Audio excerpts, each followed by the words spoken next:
Sitting on a Starwood Stool by Ian Watson. Originally published in the October 1974 issue of Science Fiction Monthly magazine, which republished it the next year with the Best of Science Fiction Monthly. It appeared in one more magazine, the June 1980 issue of an Italian publication called Urania, as well as a collection of the author's stories called The Very Slow Time Machine, Science Fiction Stories, in 1979, which had a French translation in 1981. Read by Darrell T. Smith II for my channel, Quasar Spectra. Sitting on a Starwood Stool. Starwood. Imagine. It comes in very small slices, approximately this by this by this. Quick gestures with the hands. They trade it out at point Q, which is to say at the intersection of reality with a mathematical equation, an idea more than a place, though we can both reach it. They ask whatever they want for it, 10 kilos of a rare transuranium metal, the last surviving Botticelli, a few dozen beautiful boys and girls. Then they abolish the equation and vanish into oblivion, which is to say, into reality, somewhere else in the galaxy or Magellanic clouds, to reappear with another few slices of the wood after 1.23 terrestrial years. Maybe this says something about their home planet, or maybe nothing. Probably it's a random number. No way of tracking them. No way of tracing the Starwood world. They tell us it isn't anywhere near their home system anyway. Starwood. Just a single slice, sufficient for a stool, or throne. Whether you're monk or monarch or whatever, but a very rich monk, need I say, such as the head of the Japanese Yakuza order. A single slice, and if I'd stolen for 10 years or worked honestly for 500, I'd still only have been able to travel to point Q as a tourist to gawp at the building. Starwood, they've told us this to prove its rarity, comes from a quirk of a planetoid called Toscanini, with an orbit the same as a comet's ellipse. Toscanini rushes in from the chill of deep space, soaks up the sunshine at a perihelion for a few brief days, then zips away again for long years in the icebox of far out. It ought to be no more than a ball of rock, too cold for any life form to take root on for most of its orbit, then baked sterile in the oven. But life, once seeded, is ingenious. Toscanini has an ecology of trees that quarry metals from the rocks. Not just any metals, superconducting metals that carry electrical activity on forever at the few degrees above absolute zero that the planet's surface reduces to through most of its flight. Those trees on Toscanini live through the years of the freeze, powered by organic batteries that never run down. At perihelion, when the trees are being baked in the star's heat, they soak up the energy to power their batteries. Then, while the planet is scooting away through deep space again, the trees put out their shoots and saplings and new growth rings, radiating the surplus energy they've stored into the immediate vicinity to nourish them. It's such a life-enhancing energy that the whole Toscanini wood would be suffocated under tons of parasites if the planet didn't rush close enough to its sun to scour it clean of competition. Why Toscanini for a name? I've heard it said that their starship captain who first found the world and its strange organic metal trees had a taste for earth music and a sense of humor, and recalled a superconductor from centuries ago. But the remarkable thing about Starwood is this. If you sit on it, it radiates its energies into you, and it rejuvenates any human being. A properly cut and tailored piece of starwood recharges the mitochondria, the powerhouses, in the cells. It tones up the brain waves. It balances the yin and yang. A chess player squatting on Starwood is unbeatable. A philosopher can work out the universal truths in his head. A businessman can build empires. It's the ultimate conditioner. Hair grows back. Even brain cells regenerate. The impotent recover their virility. The immune system can eat up any cancer, however metastasized. But they can only harvest mature trees for a large enough cross-section of the superconductor circuits, and the trees grow back so slowly there on Toscanini, so they say. Pardon me if I sound like a promotional tape. Truly, they have no need to promote Starwood vulgarly, and the likes of I, no means of buying it. Even so, I'd hardly have dared try to steal the Grand Monk of the Yakuza's stool from under him, hadn't I found I had a cancer. Inoperable, irreversible, metastasizing plaguefully through me. Then all thoughts of virility and playing chess and planning the perfect crimes washed out of me, leaving me with the one glaring imperative, to save my life by the most risky theft of all. The Yakuza are Buddhist monks, somewhere on the martial side of Zen, enlightenment through archery, swordsmanship, and other death arts. They are also, each and every one, part of the great gangster fraternity underpinning whole commercial empires, the Benevolence Company. Yet a Yakuza is as earnestly philosophical as he is deft at protecting himself, as he is potentially thuggish, in the old strict meaning of the word. A paradox. But Zen is a bird's nest of paradoxes, and the Yakuza are no exception. So the Grand Monk, sitting on his heap of gold and starwood, which he has fought his way to, through blinding enlightenments of backstreet duels and assassinations, is also author of one of the great works of religious thought of this age, The Way of the Milky Way. A fine, wise book. But at least I could get to see the Grand Monk, to consult him on a point of philosophy, if I laid enough bribes along the way, and a large enough cash donation to the Benevolence Company at his feet. All quite in order, all quite normal. The same as a personal audience with the Roman Pope amongst his Swiss guards. He would be guarded, of course. The Yakuza, being martial craftsmen, in this age, that means solid-state circuitry, as well as the old perfect equipoise of mind and muscle. I hadn't realized all the implications, though. It was worse, far worse than I'd expected, and I had to go through with it when I got to the point. My weapons had an expired deadline on them. I'd arranged it that way so that I shouldn't just mumble something about philosophy and then back out. A crazy, mad venture in retrospect, but then, at the back of my mind, I thought I'd be safe forever if only I toppled him from his STARWOOD stool and squatted there myself, however briefly, an almost mystical, magic obsession. I had, of course, also planned escape routes. I had, of course, watched all available tapes of the Grand Monk in audience with parishioners, counted and recounted the small team of swordsmen attending him, always 3, and only 3. I had, of course, expected a battery of sniff snoops and scan screens on the way to him. They wouldn't fight guns with swords.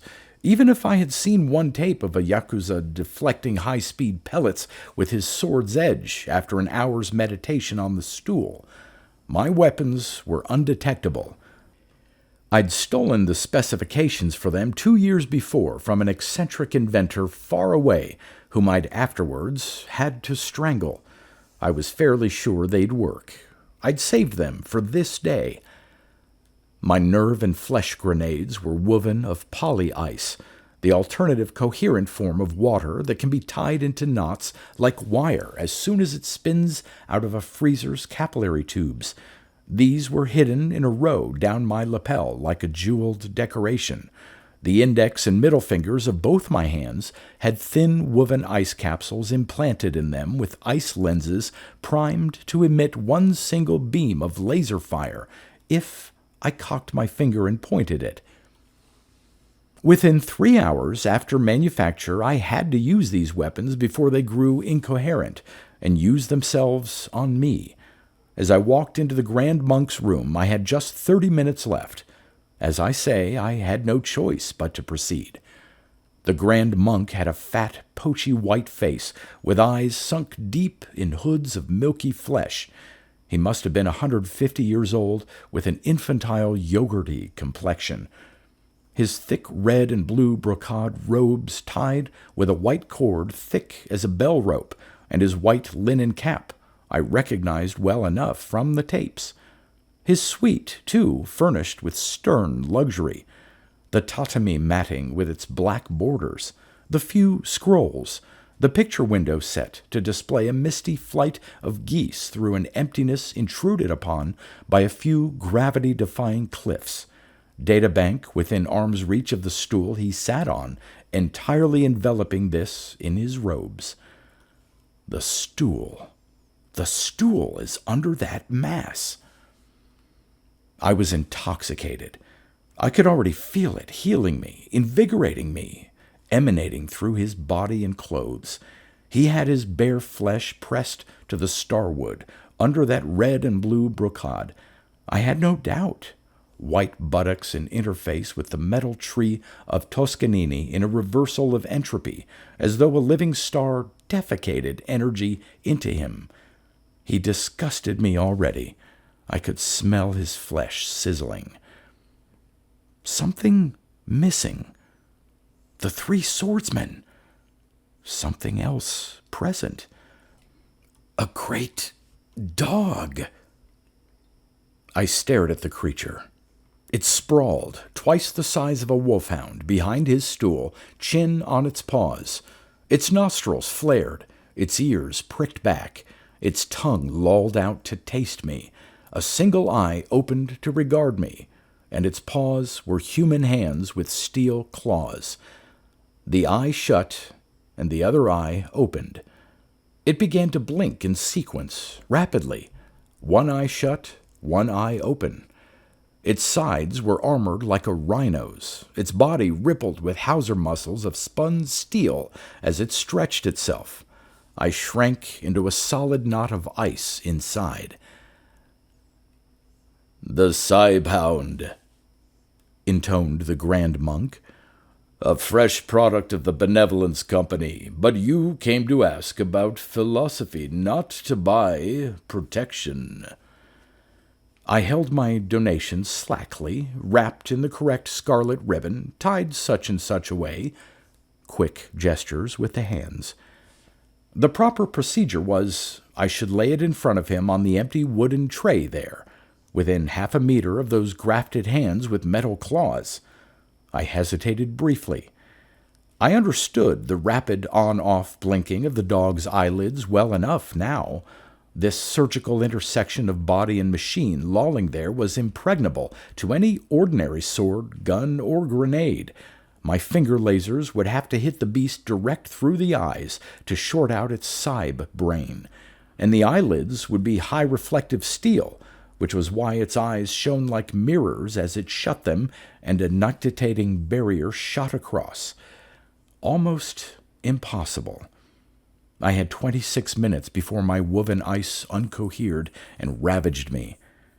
So I laid my donation, carefully, at the Grand Monk's feet, squinting under his robes sleazily at the foot of the stool like some young virgin boy standing under a transparent stairway to squint up skirts, and engaged the Grand Monk in talk.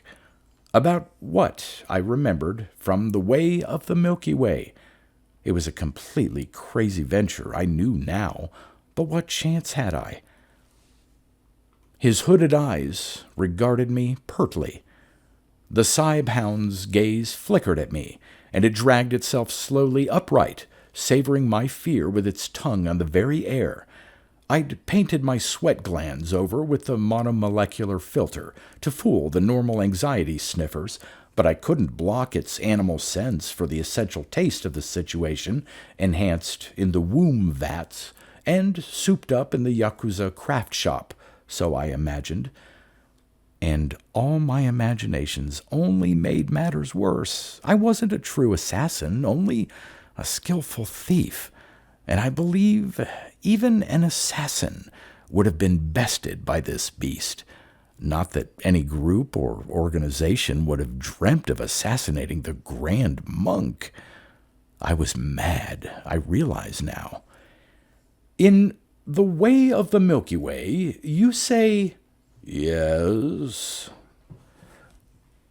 And the Cybound launched itself at me, which is the true horror of it.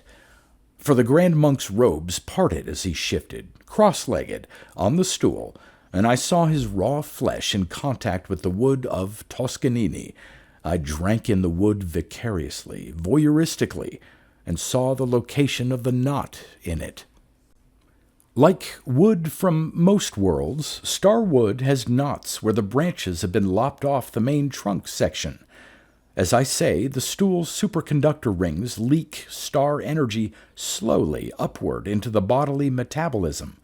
Yet knots in the wood are secondary circuits. They have to be sealed off, or would upset the balance of the energy release. Thus, ergs and ergs of power are locked up in a knot.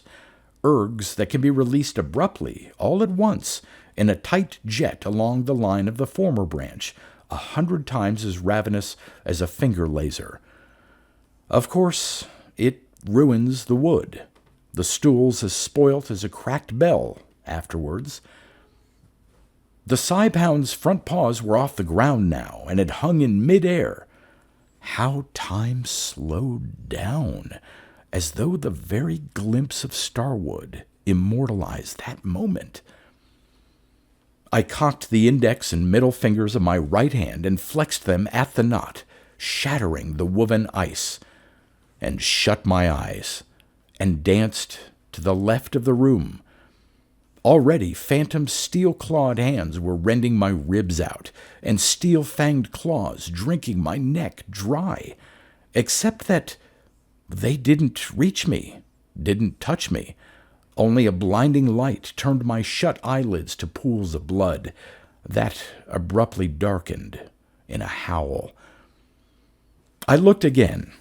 For another long, frozen second, the Cybound hung between me and the stool, black body eclipsing a blaze of light. The knot had micronovaed.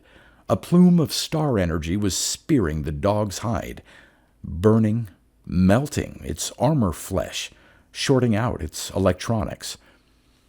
I retained a retinal image of the dog shape silhouetted against the world long after the body crashed to the mat. "His left hand, too," I heard the blinded Grand Monk squealing, his brocade on fire, and there were others in the room. And truly I felt no pain as, with a flicker, a swordsman cut off my fingers and batted them towards a waist chute with the flat of his blade while they were still falling, barely detached from my hand. I wouldn't have used them anyway. Now. The wood was ruined. I only wept. And wept. Later, I wept more, intoning these words to atone for the Starwood spoilt, as ruined as a last Tang porcelain vase thrown from the 40th floor to the pavings, intoning and weeping, weeping and atoning. Worse was when they forced me onto the stool itself, and I felt waves of unbalanced nausea radiating upward from it for hour after hour, for day after day, while I died, and the stool kept me alive through all these deaths, fingerless, cancerous, malign metabolism fed by the energy of the far star that feeds the Toscanini trees, which I had so sickened and warped. For week after week, for month after month, until my cancers in perfect harmony with the disharmony I brought about, I am pure, perfect deathless cancer, a living tumor chained to this cross-section of the steel tree in the Yakuza temple. Atoning. For I realize that the way of the Milky Way is truly the way of Starwood, the living energy of stars passing into man. And Starwood is the way of enlightenment in agony, for me, sitting bound on this broken block. Sometimes the Grand Monk, wearing black lenses, comes down into the temple to talk to me about my mental progress and observe my vast, metastasized, pullulating body. His retinas are growing back quickly now that the Benevolence Company have traded for a fresh slice of Starwood out at Point Q. He tells me that they gave the last surviving Piero della Francesca in the world for it. Starwood. Imagine. Comes in such small slices. Approximately this by this by this. Quick gestures with 2 stumps sprouting 10 tumors, soft red boiled carrots. I am even sitting on some.